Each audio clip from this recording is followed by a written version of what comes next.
आज पवित्र अक्षय तृतीया अवसर में मु नामांकन पत्र दाखल करी मो सहित पाखापाखि 12-15,000 समर्थक मैंने आसी नॉमिनेशन मुझे धन्यवाद देवी कृतज्ञता ज्ञापन करी माननीय मुख्यमंत्री नवीन पट्टनायक महोदय को मत तृतीय थर चांदबाली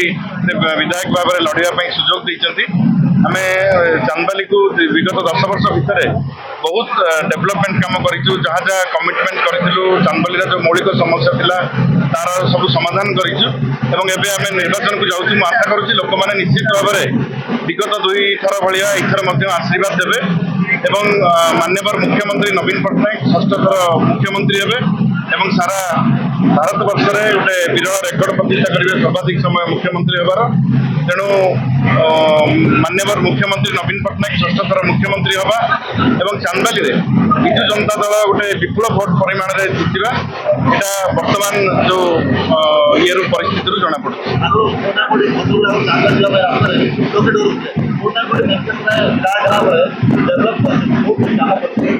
देखो प्रत्येक विधायक कर्तव्य निज कन्स्टिट्युएन्सी डेवलपमेंट करवा तेणु मो कर्तव्य करी भद्रक चांदबाली रास्ता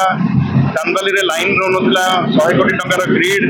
1000 कोटी टंकार पानी पानी पीवा पानी 1200-1300 फुट तले बहुत असुविधा थिला डंगारे आम जाऊँ बांसड़ा पोल करूँ 3 थर पोल करूँ एवं बालियापाड़ और चारपाटिया पोल चलती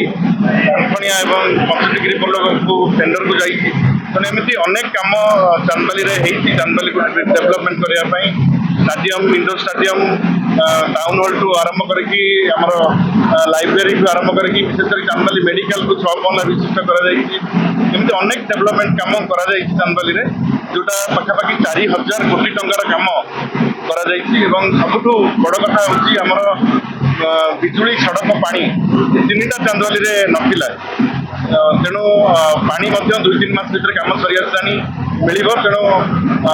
माननीय मुख्यमंत्री को कृतज्ञता ज्ञापन करेंगे ये अवसर में से मत से सब कथार आखंडमणि मंदिर 56 कोटी टंका देती चांदबाली सौंदर्यकरण बैतरणी नईकूल 50 कोटी टंका देती अनेक पैसा टंका देते माननीय मुख्यमंत्री जो आज चांदबाली गोटे डेभलप कन्स्टिट्युएन्सी परिणत होती आशा करी माननीय मुख्यमंत्री आशीर्वाद आगू लगी रही आम निश्चित भाव में चांदबाली आहरी आगू नहीं पार निश्चित भाव भद्रक जिले में आम 5 आसन आम जितुचु एवं आमर एमपी जितुचन एमिति खबर देखिवाई आम चैनल को लाइक करूँ सब्सक्राइब करूँ सर्वप्रथम देखिवाई बेल आइकन को प्रेस करूँ।